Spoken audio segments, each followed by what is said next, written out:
So one more important anecdote is what I do on the very first time that my students try this book. So I usually recommend, even though the music, obviously has different rhythms, different, durational values, slurring, things like that. This first exercise here, for example. Even though they're all there, I just tell them, ignore all rhythms, ignore all bowings, and we're just going for pitches. So I just want them to forget everything except for that one double stop in front of them at that moment in time. So, they're just going to play that double stop and then just play it again and hold it for a long time and just slightly move the finger until they feel that it's in tune.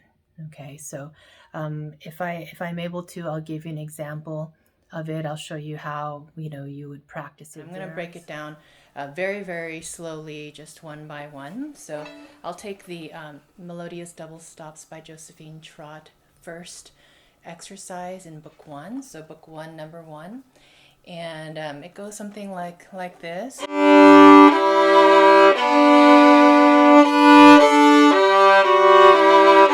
So instead of playing it straight on like that, especially because it might be a really difficult thing and a very new thing for the students, so I just take the first one, which is nice because if you tune your violin, it's already in tune.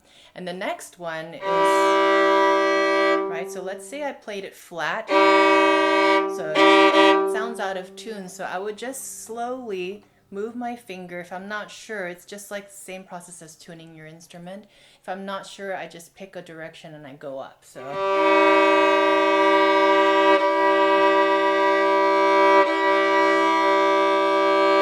see how I found the right pitch there. If I'm not sure, then maybe I might have gone down, right? So I keep going lower. I can kind of tell it's getting too low and it's starting to become an E flat. So we want to, that's a little too high, right? So I just take one by one. I ignore all the rhythms. I ignore all the bowings. I just focus on one. I just want to have tunnel vision for a moment and just look at one double stop. So I'm going to take the next one. So I played it a little flat on purpose, right? So I can tune it.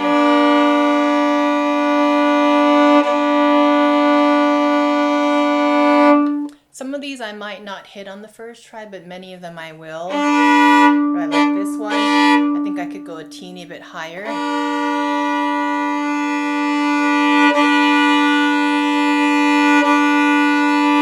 See how that improves. And then the next one, my violin needs to be tuned. So keep tuning your violin all throughout your practice. Right, and then the next one. So octaves are especially finicky, so you want to be really precise.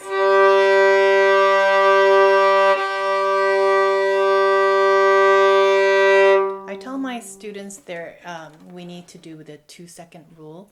What that means is that, so that the finger or the bow won't make the pitch wobbly, I need it to have like a very pure, flat, straight sound as far as the pitch goes.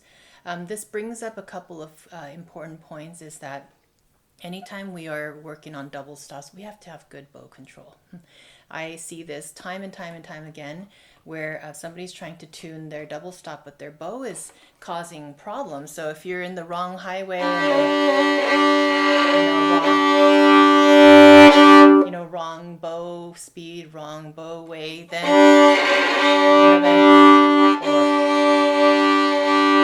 you see how I made the pitch go up and down just by using my bow. I haven't even introduced my fingers yet. So if you're trying to tune a double stop,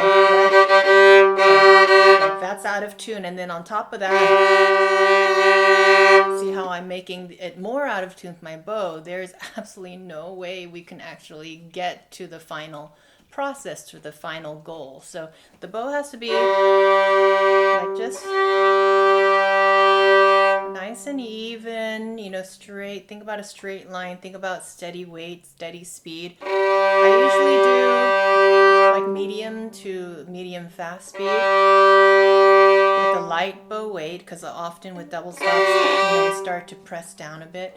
And then I also do maybe like highway 4 for me, but I think a lot of beginners need to do highway 3 or highway 2, like I said, because they tend to press, right? So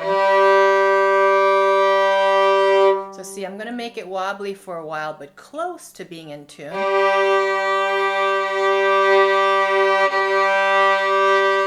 See how I'm dancing around the right pitch, but if I really make it straight, so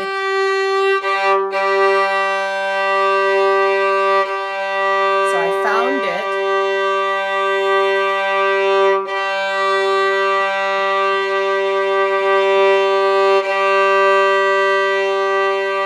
And then I held it for 2 seconds. All right, so so each one I would just go to the next one.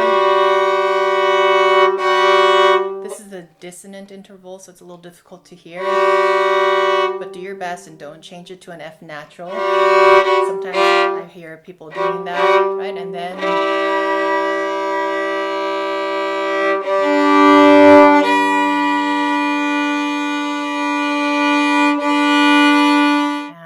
so I recommend doing that for days, for like at least 3 days, 4 days, 5 days, even the whole week. And then they come back to me and show me their work. Some kids, that's all they have. They just have, one by one, and it's hard. So they're kind of struggling along. And sometimes once they do that a few times, they already got it. And they did the rhythms, they did the bowings, and it's all done. And then we're like ready for exercise number 2. So it really just depends on the student, but that's how I always tell the kids to start out. And even throughout, even the middle, even to the end, if they need to, I recommend just taking one double stop at a time. Or, you can even kind of skip over, because you'll see some of these exercises have combinations. So there'll be a double stop and then single notes and double stops. So you could just skip all the single notes and just play every double stop for a long time, one by one, until you feel pretty satisfied. So that's really the best way. If the student just learns the notes and they just plow right through, I find that they stop listening, so they're not really listening to, intonation, pitch, or anything. They just want to play and get through it. And this really, really is not the way I like to teach, and it's not the way I want my students to play it. I want them to see the value of tuning things up. So if they stay, on one double stop at a time, it's actually very therapeutic. I love to practice this way myself in my own personal practice. I just sit there and I tune it perfectly. And then once we tune it, we just hold it real steady for a while.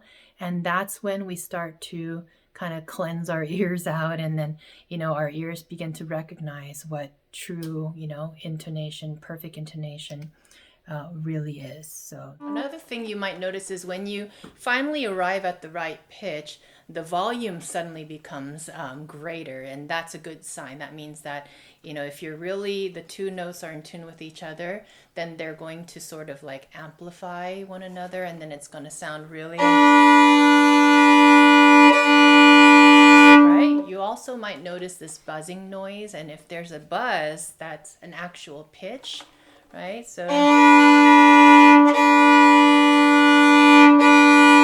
there's a buzzing noise. Zzz, I'm not sure if it's coming across, but zzz, so that's a buzz on a G, and that's part of the harmony that's being played here. That's actually the root. So usually the buzz is the root of the harmony. This merits its own video on its own because it's a big and long topic, but there are these resultant tones. So if the buzzing sound is slightly out of tune, then you're close, but you're not perfect yet. So then the next one, so right, sometimes I go between,